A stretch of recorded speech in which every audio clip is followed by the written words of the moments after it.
அனைவருக்கும் வணக்கம்.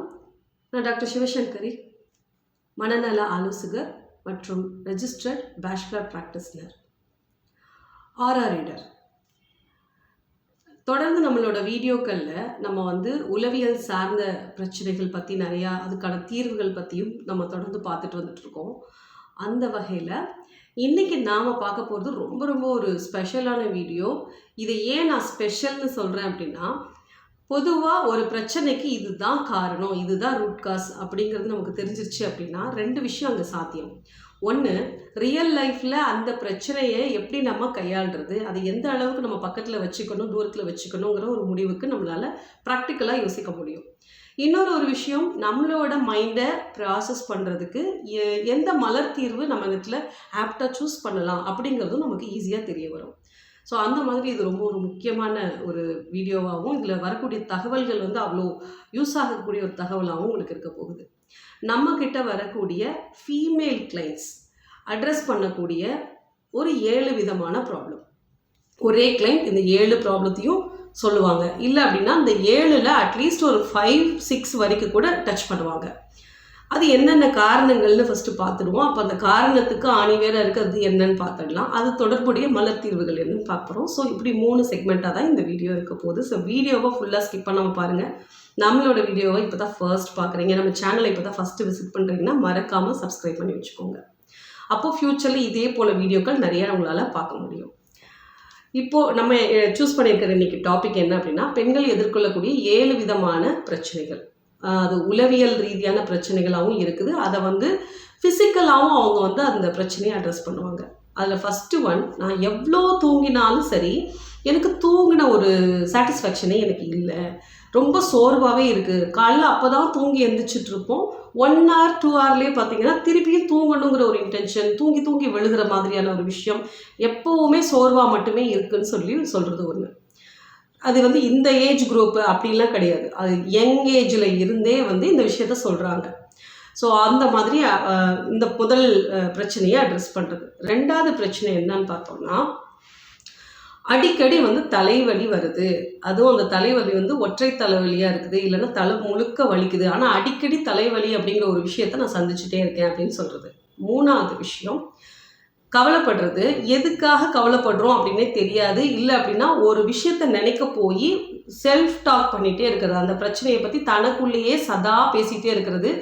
என்ன பேசுகிறாங்கன்னு அவங்களுக்கும் புரியாது, அது ஒரு முடிவுக்கும் வராது. ஆனால் ஏதோ ஒரு விஷயம், ஏதோ ஒரு புலம்பல் அவங்களுக்குள்ளே இருந்துக்கிட்டே இருக்கும். அது தொடர்ந்து அவங்களுக்கு ஒரு கவலையை ஏற்படுத்திகிட்டே இருக்கும். ஸோ இந்த மாதிரி ஒரு மனநிலையிலேயே சர்வை பண்ணுறது.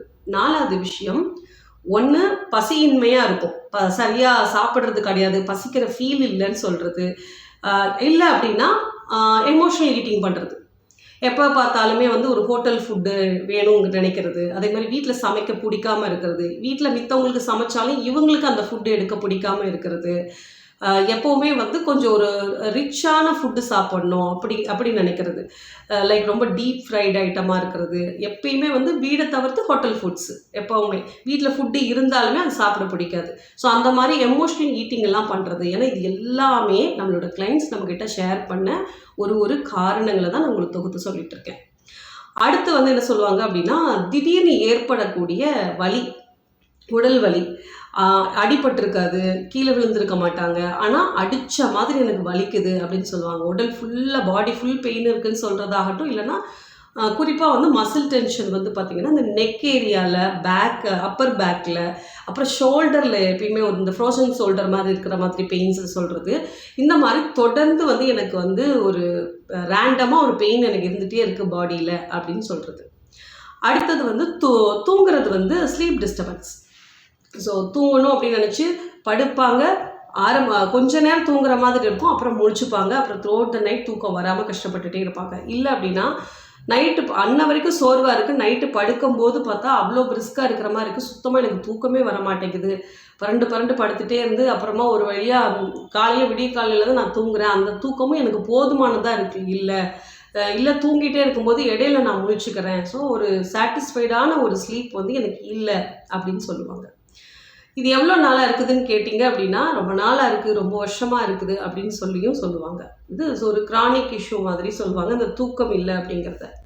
லாஸ்ட்டாக பார்த்தீங்க அப்படின்னா, இது நிறைய லேடிஸ் இதை பற்றி பேசுகிறதே வந்து இதை ஸ்பெசிஃபிக்காக சொல்கிறதும் கிடையாது.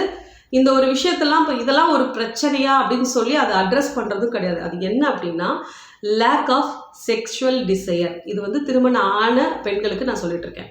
ஸோ இல்லை எனக்கு வந்து அதை பற்றின தாட்டே எனக்கு இப்போ வர்றது கிடையாது, எனக்கு அது அந்த மாதிரி ஒரு ஃபீலே எனக்கு கிடையவே கிடையாது, அதை பற்றி பேசக்கூட எனக்கு பிடிக்க மாட்டேங்குது. இவ்வளோதான். இந்த 7 பிரச்சனைகளை தான் திரும்ப திரும்ப பார்த்தீங்க அப்படின்னா நம்மக்கிட்ட கன்சல்டேஷன் வரக்கூடிய பெண்கள் சொல்லக்கூடியது இந்த 7 பிரச்சனைகளுக்குள்ளே தான் அமையுது. அப்போ இந்த 7 பிரச்சனைக்கும் அடிப்படை காரணமாக இருக்கிறது என்ன அப்படின்னு சொல்லி பார்த்தோம் அப்படின்னா பெரும்பாலும் 99% உறவு சிக்கல்கள்.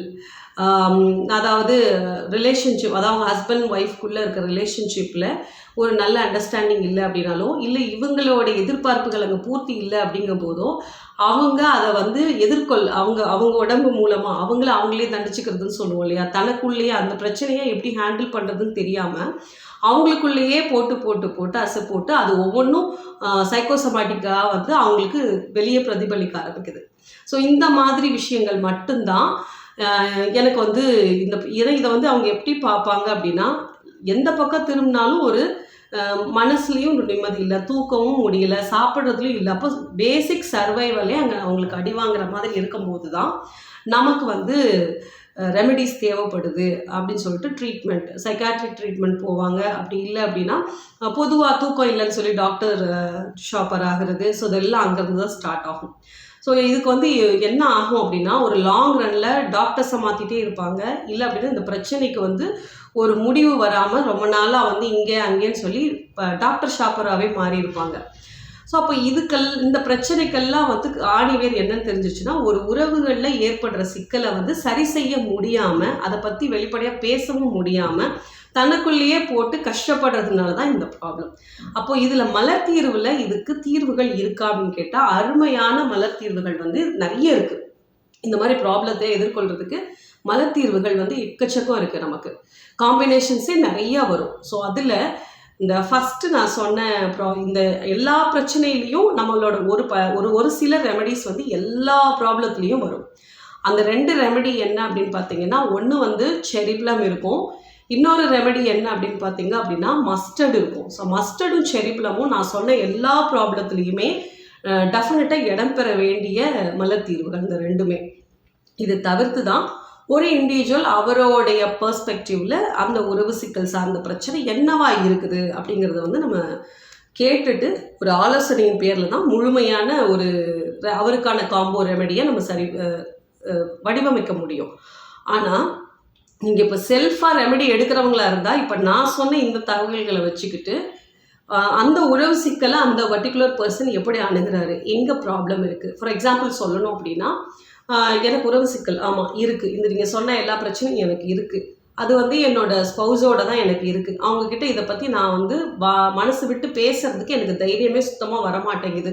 ஸோ அப்போ அதுக்கு நான் என்ன பண்ணலாம் அப்படின்னு அந்த மாதிரி ஒரு மனநிலையில் நம்ம இருக்கிறோம் அப்படின்னோம்னா மஸ்டர்ட் எடுக்கலாம், செரிப்ளம் எடுக்கலாம், இம்பாக்டியன் எடுக்கலாம், மீமில்லஸ் எடுக்கலாம். ஸோ இதெல்லாம் எடுக்கும்போது என்ன ஆகும் அப்படின்னா நமக்கு மைண்டில் வந்து ஒரு கிளாரிட்டி கிடைக்கும். அந்த ஃபியர்லேருந்து வெளியே வந்து நம்ம அவங்கக்கிட்ட பேசும்போது நம்ம கண்ட்ரோல் மீறி பேசாமல் இவங்கக்கிட்ட எப்படி கரெக்டாக இந்த விஷயத்தை கன்வே பண்ணுறது அப்படிங்கிறதுக்கான ஒரு மனநிலை இந்த காம்பினேஷன் எடுக்கும்போது டெஃபினட்டாக கிடைக்கும்.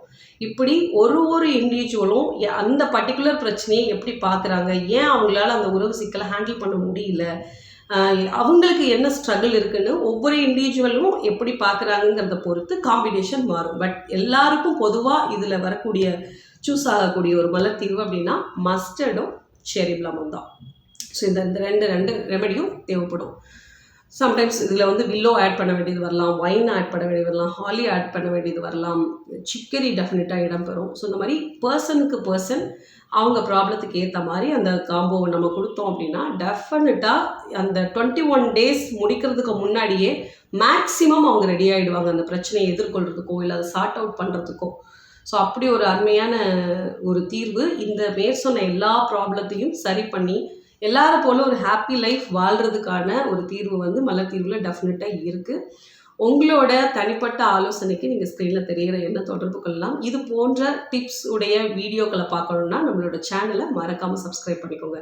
இந்த வீடியோவை யாருக்கெல்லாம் அனுப்பிச்சா பிரயோஜனமாக இருக்கும்னு நினைக்கிறீங்களோ அவங்களோட ஷேர் பண்ணிக்கோங்க. அடுத்த ஒரு வீடியோவில் புதுமையான ஒரு தகவலோடு மீண்டும் நம்ம சந்திப்போம். நன்றி.